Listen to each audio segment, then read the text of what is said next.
Hi, my friends. Okay, the month of May is by far the most profound, the most significant, has the most power and pop. It is the climax month of the entire 2023. Now, why is that so? Because it is a constant, chronic, cataclysmic changing of the guards. I am going to take you through the most important dates, so please get your pen and paper so you can write these down. Then I want you to look for these placements in your own chart so you can know how it will most likely affect you. Stay all the way to the end because the last day of the month has something very special in it, and I want you to know about it. So I'm going to go into the different signs that it will affect in this video a little bit, but I'm going to go way deeper into all 12 signs for my members only. So if you are a super supporter or a superstar super supporter, thank you for being here. Thank you for putting yourself into our beautiful community. And I hope that you're loving all your members only videos. And I'm going to go into it much more deeply for you over there. In general, these are the dates that you most want to pay attention to. I first have to really talk about how we have already entered eclipse season. And I know a lot of astrologers are speaking about this, but this is the game-changing time of year. This is when literally shocking, surprising,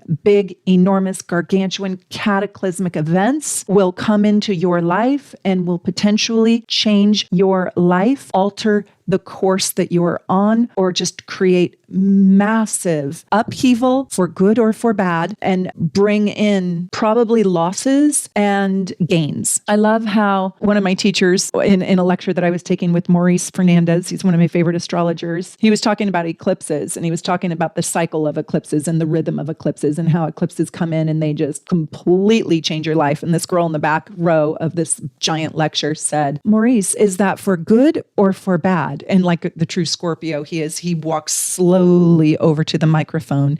He leans deeply into the microphone and he says, yes.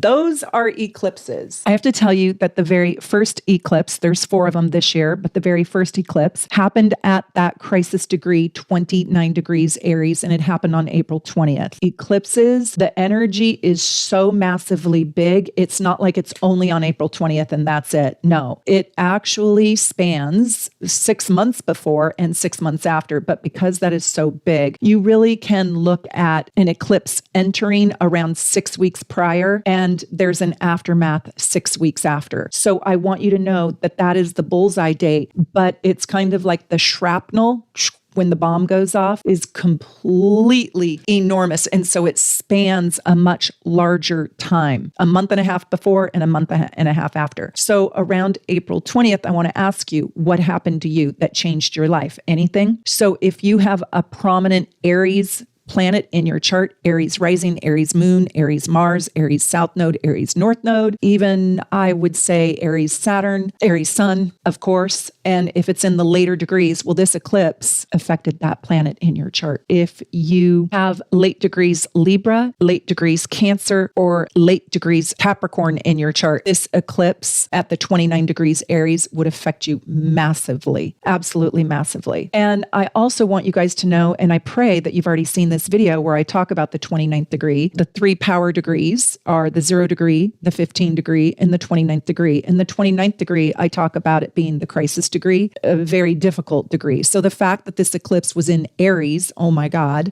right? Like there's not a bigger bulldozer than Aries, and that it happened at the 29th degree made it pretty torturous. If you have those late degrees in your chart, no matter what sign, any sign, well, that eclipse touched you. So if you have 27, 28, 29, or even maybe a 25 or a 0 degrees, 1 degree, or 2 degree, well, that 29th degree is in direct contact with whatever planet sits also at those degrees. However, the hardest signs hit would be Aries, Libra, Cancer, and Capricorn. That launched our eclipse season, and it's really important to know because we're going to have another one in May. Believe it or not, I do have a late degree series of planets. And my beloved soulmate, my dog Teddy, if you know me and love me, you already have been with me on this horrible journey with me. And I just want to say thank you for all your love, but not to belabor it with you all. I lost my soulmate on the eclipse, and it will forever change my life. I don't know if I will ever be the same again. So I want to ask you, what happened to you around April 20th? I want to also say we are still in Mercury in retrograde, and it is wonky. I can't believe the stupid little things that have happened to me. I almost ran out of gas going into Seattle. My brand new assistant, who I love and adore, her name is Lauren. If you write to us at teamsoulnavigation.com, chances are Lauren will be answering your emails, and she is fulfilling the orders in the shop for me. She is delightful. We communicate through video and through voice memo. Poof, it stopped working. Just annoying. The other thing is, all of my gorgeous natal charts that they take me so long to design. Well, I pushed a button on my computer and guess what? It disappeared. Yeah, so I have to redesign it, remake it from scratch. Anyways, we are deep into Mercury in retrograde, so I want to know, how has it been affecting you? It usually doesn't bring in cataclysmic change. That's more like the eclipse, but it brings in these annoyances that are time consuming. We are now inside the Mercury in retrogrades that are in the earth element, and we moved out of the air element into the earth element. And I don't know about you, but I can really, really feel it. So our material, concrete, and logistical plane will be toyed with, played with, fooled with. So our income, our purchases, make sure you check your receipts, our bank statements, real estate, the economy, our health, our food, our physical bodies, our cars, our security. Do we need a new job? Yeah. So I'm going to talk first about May 1st, and this is a little bit in hindsight, I understand, but it is also kind of fun to look at the transits in hindsight, like, wow, what really did happen? So on May 1st, the sun is conjunct Mercury in Taurus. Mercury is in retrograde and Pluto goes retrograde. It stations, it stops, and it turns around and it goes backwards. So this is a really powerful start to the whole entire month, and it is defined by retrogrades. So life is going to make you go deep within yourself. Pluto retrograde has you do a deep soul evaluation, sort of soul review. Is my soul content? Is my soul happy? It has you really reflective around your soul wounds, your psychological wounds, and it has you go within. And Pluto will be retrograde for the whole month of May, and it's even retrograde longer than that, but just know for this whole month, we're going to have this Pluto retrograde. There's kind of an internal work, reevaluation, and Mercury will go direct. Mark your calendars on May 15th. If you are an Aquarius, an early Aquarius. So if you're born like January 20th, January 21st, January 22nd, 23rd, well, this Pluto retrograde is right smack on your soul. And I'm going to tell you that there will be very, very profound changes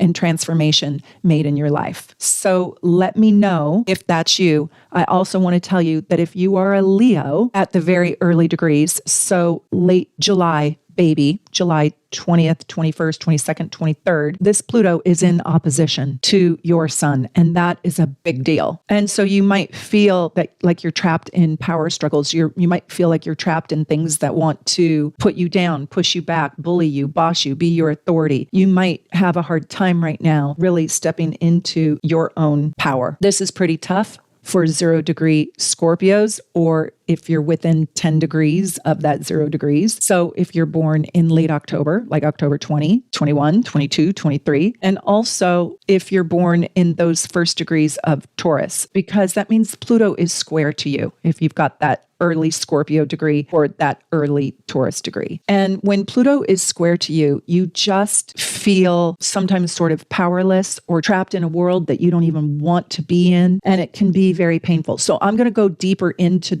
those signs in my members only, but I at least wanted you to have a heads up. It affects everybody. You got to go look at your whole entire natal chart, because you could have your Mars at 0 degrees Scorpio. And yes, that means you have Mars square this Pluto. So it's not just sun signs. It's not just rising signs. It's not just moon signs. It's look at all your planets. Where do you have 0 degrees Aquarius in your chart? Because that's where Pluto just stationed. And that is where your life will deeply transform. So on May 4th, we have Venus in Gemini squaring Neptune in Pisces. And this is where you can really be over idealizing or You could be misreading the cues, especially because you have to remember that we have Pluto and we have Mercury in retrograde. So you might be over idealizing someone's affinity or affection. You might think that you are having this grand love affair when your person really just sees it as friends with benefits. This is when you can over idealize, misinterpret someone's intentions for you. You can think that they're far more in love with you or more serious with you than they really are. And they can just be flaky too. This is when you can get ghosted. And this is when you can lose yourself in a toxic relationship. This is when you can truly lose your willpower. Like, wow, I have never been so eager to please and eager to bend and be so flexible and accommodating and loving and giving as I am now. I don't know what's come over me. Yeah, well, Venus is square Neptune, so you can't see love necessarily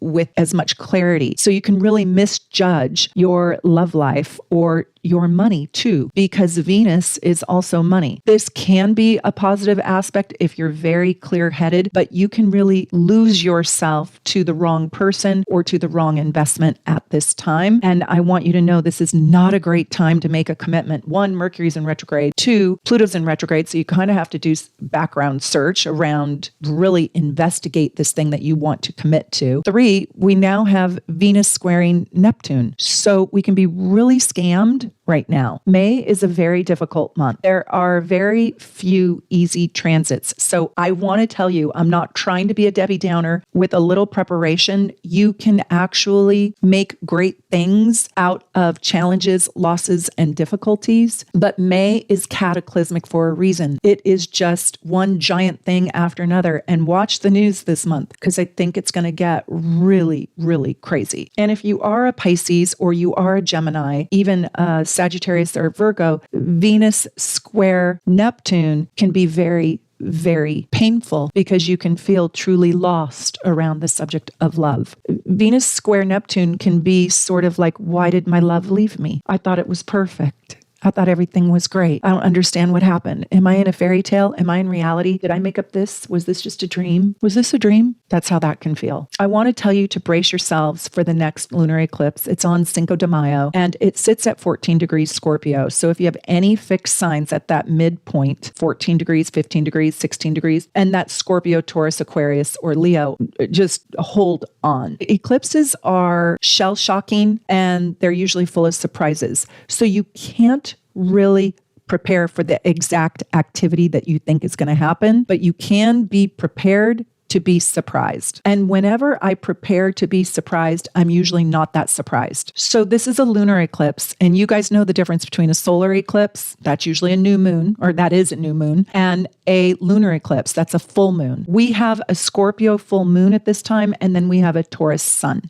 And then we're not going to have our next eclipse till October. So this is going to be the second out of 4. I also want to tell you that this is our last Scorpio eclipse until the whole next cycle, which is years and years. So this is our last Scorpio eclipse. So then it's going to move into Libra and Aries. Now, listen to me. The eclipses follow the nodes. The eclipses follow the nodes. So we won't have Scorpio eclipses again until the nodes are back into Scorpio. And that's a long time. We have a decade. And when the eclipses are in Taurus and Scorpio, I don't know, maybe it's just because of my chart, but I feel like they are just extra deep and extra, extra hard. And that last eclipse was on my Teddy's moon, his heart. I want you to look at where 14 degrees of the fixed signs within 10 degrees. So it's quite a big spread. Where is that axis in your chart? Because that is the axis that will be hit with the most hard energy. It will be very, very impactful for fixed signs. Mercury in retrograde makes this very difficult to predict and see and navigate. And because we have Uranus in Taurus too, it really is just like surprise. It's just out of the blue. Forgive me for saying this, but it's like a stray bullet. It's like you didn't see it coming. Eclipses can bring monumental events,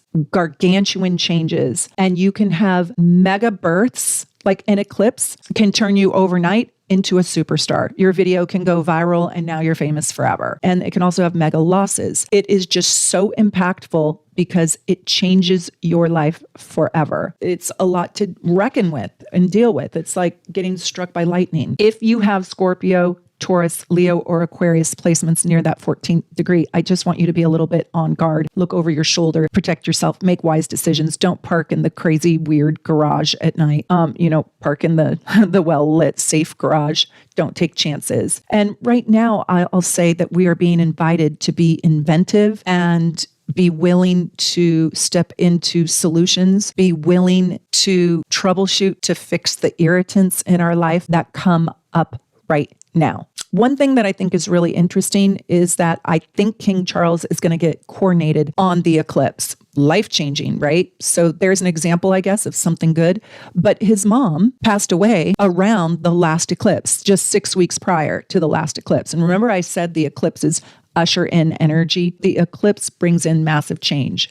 So the changing of the guard. Just so you can mark on your calendar, our first eclipse was April 19th, and it was at the 29-degree Aries. Then we have our lunar eclipse, which is the full moon, which is May 5th. And that's 14 degrees Scorpio. Then we're going to have our next solar eclipse on October 14th, and that's at 21 degrees Libra. And then we have a lunar eclipse on October 28th. That's at 5 degrees Taurus. So it's a full moon in Taurus, because on October 28th, it's a Scorpio sun. So write those down. Okay, let's talk about May 6th. So we have a water grand trine, and so there's going to be really big emotions. We also have the south node there. I kind of want to tell you with the south node there in Scorpio, in this grand water trine, there's a message here about our water. So this could be the glaciers, this could be toxic water, this could be a message to buy bottled water or filtered water, or maybe not have plastic bottled water, whatever your water deal is. We might also learn about a contamination spill in our water. Also, I want to tell you that water is emotions. So where do you need to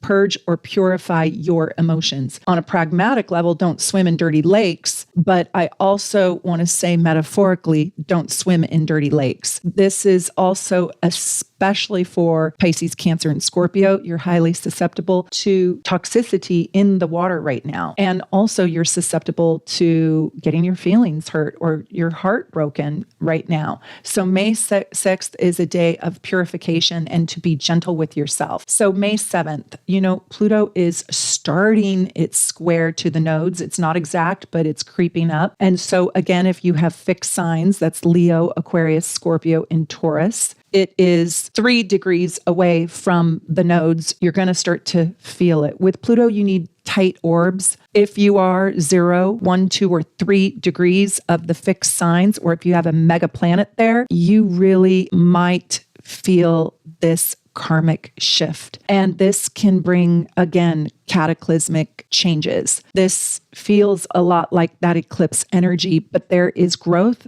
but the growth comes from being uncomfortable. Uncomfortable things make you grow. I hate saying that. I hate that being the truth. I also feel positive things can make you grow, but you can feel a loss, or you can feel like you're losing something right now. And it could just be self-esteem, self-expression. It could be your friendships. It could be your intimacy. It could be your inheritance, your money, your financial portfolio, or it could be your home or your house or your real estate or your property or your loved one. You can feel like something is leaving you. There is a fated element in this. Whatever is going to happen, there is some element of fate because it involves Pluto and it involves the nodes. If you want to do a reading, we can look at it in more detail, but I have a feeling that there's going to be very big transformation coming in for your soul with this. I just want to say that I believe love heals. And so find somebody who you love dearly and deeply to express yourself, to work with, talk to, share with, and be with around the 7th. Now, one thing I do want to say about May 7th also is Venus is going to move into Cancer, which is lovely. And it kind of softens Mars already being in Cancer. And it's also trine to Saturn. And so that also tells me that this is a really karmic moment in time. There is a chance where you can see reality a little bit better now because we've got Venus out of that Gemini square to Neptune, and now we've got it in Cancer. And so there's a desire to get sober,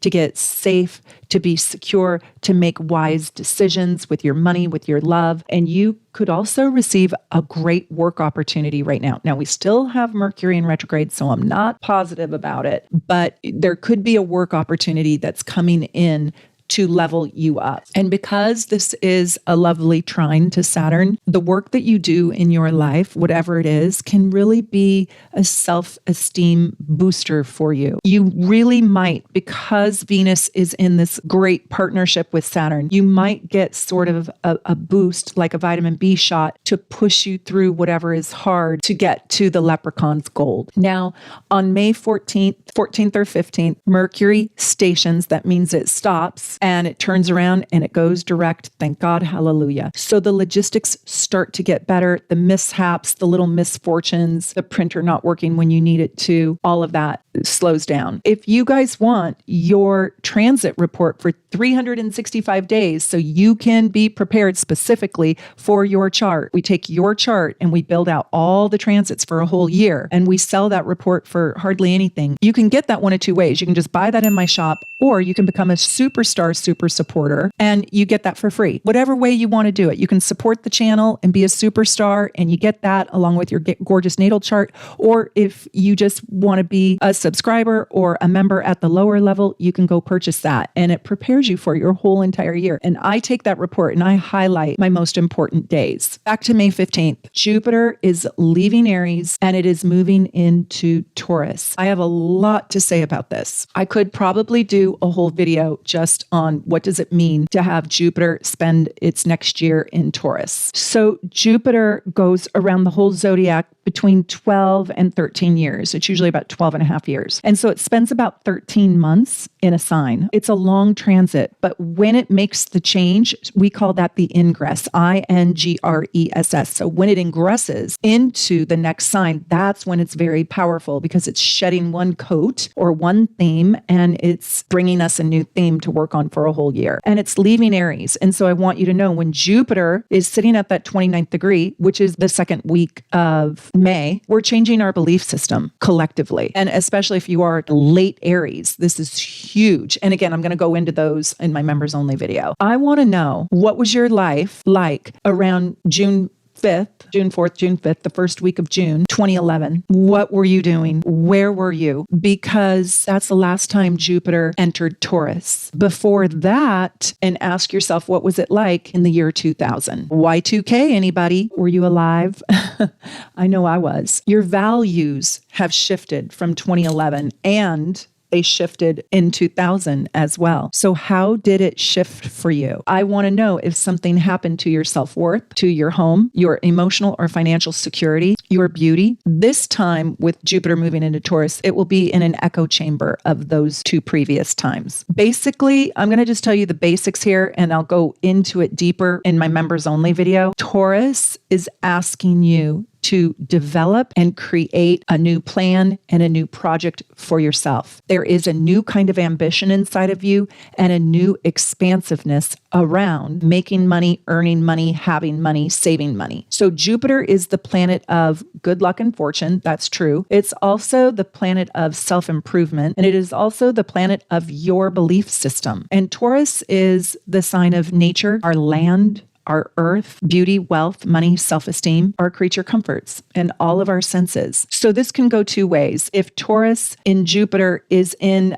a really difficult placement in your chart, this could bring on gluttony and going way beyond your means, buying things that you really can't afford. And this can be financial gluttony. In the positive sense, this can also be financial generosity. I think there's going to be massive change with our food industry and also with our financial economy and personally and collectively. If you have those early degrees of Taurus in your chart, or just go look at where 0 degrees Taurus is in your chart, and that's where Jupiter is headed, and that is the house in which you are going to have a change in your belief system. That is also the house that is going to bring upon a financial change and also abundance and potential wealth. So you can only know what house it is if you know your birth time. Keep your eyes out for my Jupiter in Taurus video. Jupiter in Taurus is going to square Pluto in Aquarius on May 16th. That is so powerful. That's actually the billionaire's chart signature. And I talked about that in one of my more recent videos with Richard Branson. He has that, and Bill Gates has that, and I think Jeff Bezos has that. And so that's the billionaire's chart signature. Now, not everybody gets to be a billionaire who has that, but we'll talk about that in my Jupiter video too. So look forward to that. On May 19th, we have a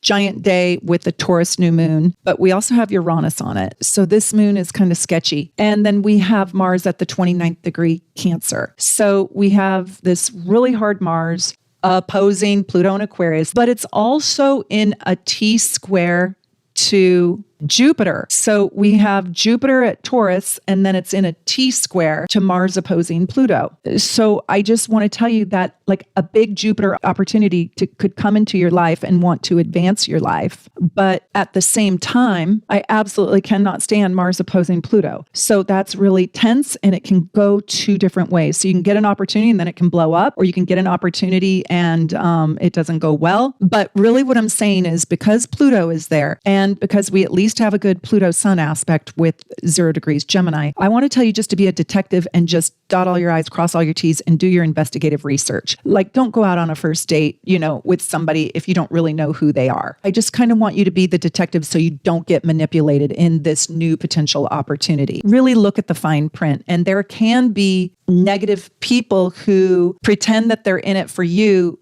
but in truth, they're really only in it for themselves. So there is a selfishness with this potential aspect. There's a gluttonous selfishness where I'm just sort of in it for me. I want to tell you a cute story. So when I was a really little girl, I was about 7 years old, my dad taught me how to look out for myself. And one of the ways he did it was we would go to Whataburger, his very favorite hamburger place. Do you guys have Whataburger? Anyways, there's very few left in the world. And we would order 2 hamburgers and 2 small fries. And he'd always get a chocolate milkshake. Anyways, he would do this little game with me. He would hand me 1 French fry, dumped all the French fries in a pile, and he would pass them out to me. He would hand me 1 French fry and he would say, 2 for you and 1 for me. And he would give himself 2 and he would give me 1, and he would do it again. And he would say 2 for you, but he only gave me 1, and 1 for me. And he did it really slowly. I was only 7 years old. Do you know I loved him so much? I didn't even know. He tricked me. Finally, he knew that I was just so gullible and naive in all of his love. I knew my dad would never do anything without integrity. So I just blindly trusted him, and it's right in front of my face, right? And I was just giddy. I was just so happy to have my dad. Anyways, he said, Mary, I want you to watch 2 for you, 1 for me. But he was stealing. He was embezzling the French fries. And I was like, Dad, that's not very nice. You're stealing the French fries. And that's how he taught me to watch a person's actions, not their words. And it doesn't matter how much you love them or how much they love you. You watch what your loved one is doing. And that's what this aspect, Mars opposing Pluto, reminds me of, because it's in this T square to gullible, naive Jupiter. So don't be dumb. And I wasn't dumb. I was altruistically loving. He was really cute about it. And I thought that was a cute way to teach me. And do you want to know what else? We would go to Whataburger again. I don't know, a month later, 3 months later, 4 months later, he'd play the same game with me. And guess what? I believed him until I was like, oh my gosh, we're playing that game where he tricks me. Yeah, I never got cynical around my dad until I did. I mean, I wised up. I'm telling you, it didn't happen for years, but it happened. He could dupe me because I had an idealization, and that's what Jupiter does. And I'm a Jupiter girl. I also kind of think that Jupiter, in kind of an adorable way, keeps us very childlike, and it keeps us kind of like the young joy, like the young puppy or the young kitten. That sort of percolates, that kind of energy percolates with a Jupiter. Jupiter is Tigger in Winnie the Pooh, and you can see it. It's also very regal, and it can be full of itself, and it can be those things. It can be many different things. But I do think there is a childlike gullibility and naivete, because you see the goodness, you see the glass half full, and I don't want you to get tricked right now. And if you guys haven't watched my video series on the 10 hardest aspects in astrology. Please, dear God, go watch that. And I was only going to do the top 10. And then I realized, oh my God, there's so many more than 10. So I ended up doing part 1, 2, and 3. So go watch that whole series because it's really real, and see if you have those natally in your chart. And if you have Mars opposing Pluto in your chart, you've probably learned how to deal with it. And you probably have a great BS meter. It doesn't mean you're evil. It doesn't mean you're bad. It doesn't mean you're broken. It means you know how to deal with that energy. I'm just going to tell you that new moon is wonkadoodle. It is whacked out. It is cuckoo for Cocoa Puffs because the moon has Uranus on it. And I don't like the moon Uranus anything. I don't like any piece of it. I'll take a trine, but I certainly don't like a conjunction. And so it's going to be filled with surprises. You don't know what you're going to get. It's sketchy. It's a little neurotic. It's going to bring in 1,000 different moods. You're going to have a good morning, a mid-afternoon, and then a terrible evening, or like a hard morning and then a fantastic evening. It's just, it's all over the map. And I don't like that Mars at 29 degrees. So I just don't like that new moon. So manifest extra hard and meditate on that new moon on May 19th. But then we've got a tough 20 and 21. And I should also tell you that that new moon is at the 28th degree of Taurus. So if you are born on the very last day of Taurus, 27, 28, 29th degree, it's a pretty big deal. May 17, 18, 19, 20. So Jupiter is on the North Node along with Mercury and Uranus. And so we have a lot of mental genius, a lot of mental stimulation, and even flashes of brilliance and extraordinary insight can happen. You might get prophetic dreams, you might get psychic downloads, but because the North Node is there, you're being asked to really elevate through your higher mind.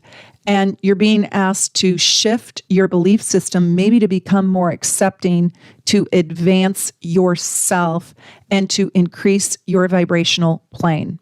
I want to tell you something kind of crazy. I have this dear friend of mine who came over to my house and she told me to read this book. And she said, you need this book right now, but I want you to listen to it, not read it. And whenever this is Henry's mom. Okay. So you guys all know that Henry came over to my house to visit me. If you follow me on Instagram, and then you know who Henry is. Anyways, she came over and she said, you've got to read this book. And it's about leprechauns. And I was like, leprechauns? I got to read a book about leprechauns? She said, yes, you do. And I said, why? She said, you need to know the elementals. And I said, the elementals? She said, yeah, the fairies, the sprites, the leprechauns, and the gnomes. And I was like, whoa, okay. I'll read fantasy. She goes, oh no, it's not fantasy. It's a true story. It's a true story. It's a true story. You have to read it. This will be so healing for you. And do you know, only because I love this friend so dearly, I was like, what the hell? My life sucks so bad right now. It's so god awful. What do I have to lose? I'll go learn about leprechauns. And I told my husband, who is far more mainstream than me, he said, what are you listening to? I said, I'm learning about leprechauns. He's like, leprechauns?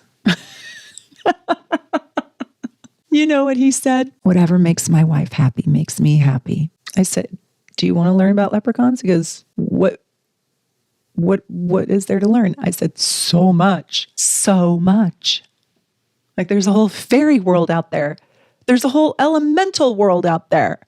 So anyways, I am doing my new moon in Taurus, right?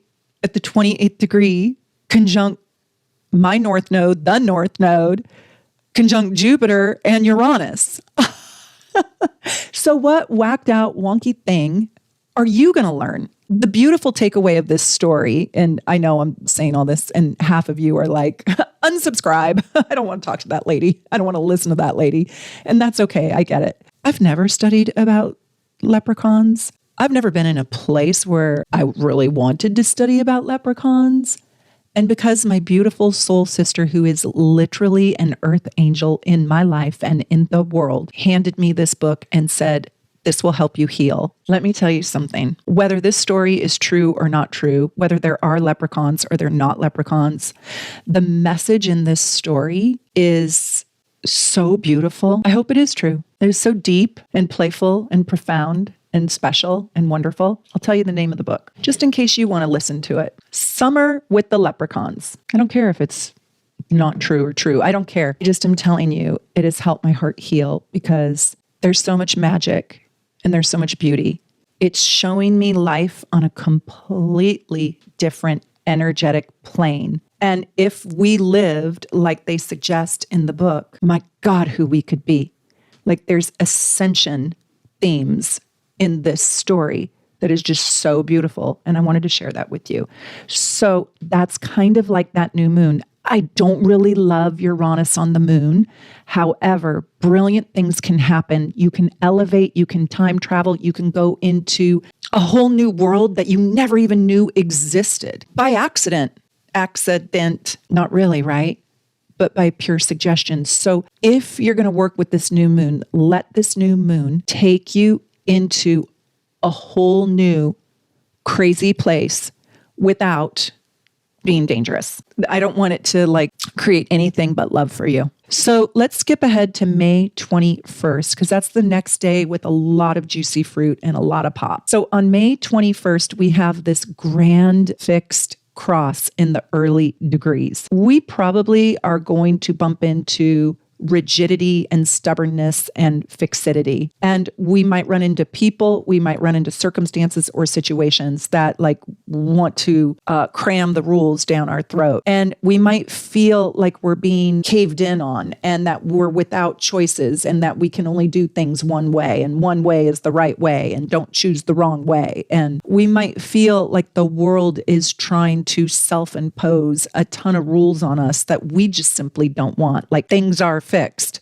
And we might struggle collectively by not being flexible enough because the world has become too harsh at this time. So with the fixed cross, you can have so much tension that it creates massive personal change. Basically, this whole entire month is about change. Your life is changing right now. I want to know, how is it changing? And if you want to look at your own ascension, the evolution of your own soul, I would really suggest that you go get my Advanced Astro Gold Package in my shop if you haven't done so already. It is so good because it shows you who you have grown into, and it shows you that deep transformation and that change your soul has made or been making, and who you are right now and how that is different from who you were when your soul was born on Earth. So I want to tell you one small personal thing here, and that is on May 21st-ish, well,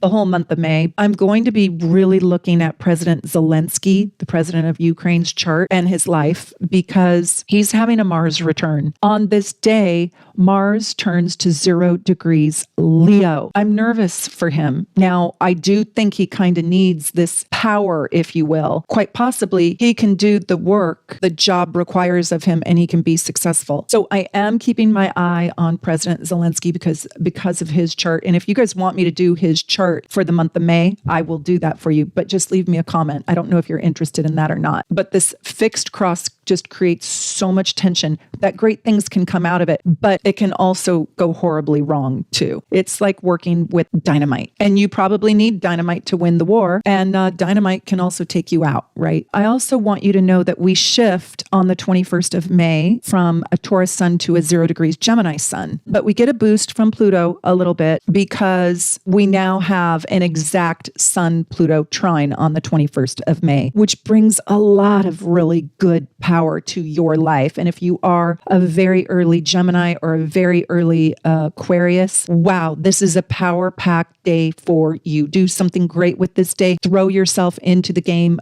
1000% and really bet on your own self to win on this day. This is on the 21st. Oh, I would also say that this is a great day for Libra. Our fixed square is the North Node and Jupiter and Mercury in Taurus opposing the South Node in Scorpio at 2 degrees, square to Pluto in Aquarius at 0 degrees, and opposing Mars in Leo at 0 degrees. The hardest thing about this day, so I love the Pluto trine the sun, but Pluto is opposing exact Mars, and that is war.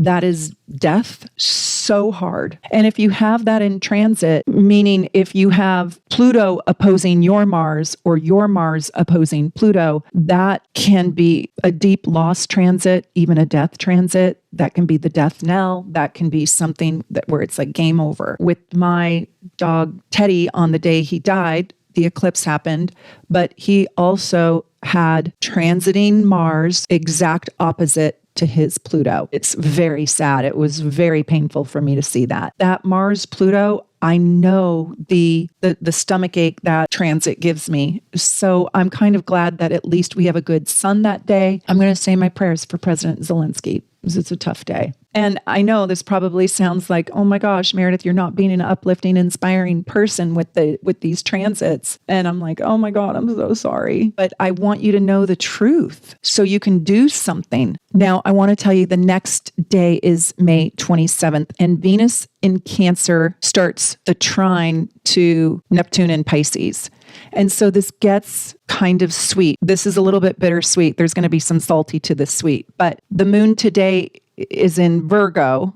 And so that's square to the Gemini sun. That moon in Virgo is opposing Neptune. I love Venus in Cancer trining to Neptune and Pisces. And that brings in unconditional love. That brings in elevation of love. That brings in altruistic love. That brings in somebody to love. That brings in nurturing energy. That brings in angelic energy. Work with your crystals, work with your angels, work with your guides. I mean, that is a day when you probably feel engulfed by divine love. However, with the moon there squaring to the sun and opposing Neptune, it can be bittersweet. There can be something hard about this day too. Thank God Venus is there, so it might be just a little bit bittersweet, but Saturn might really squash the moon. It might squash your feelings.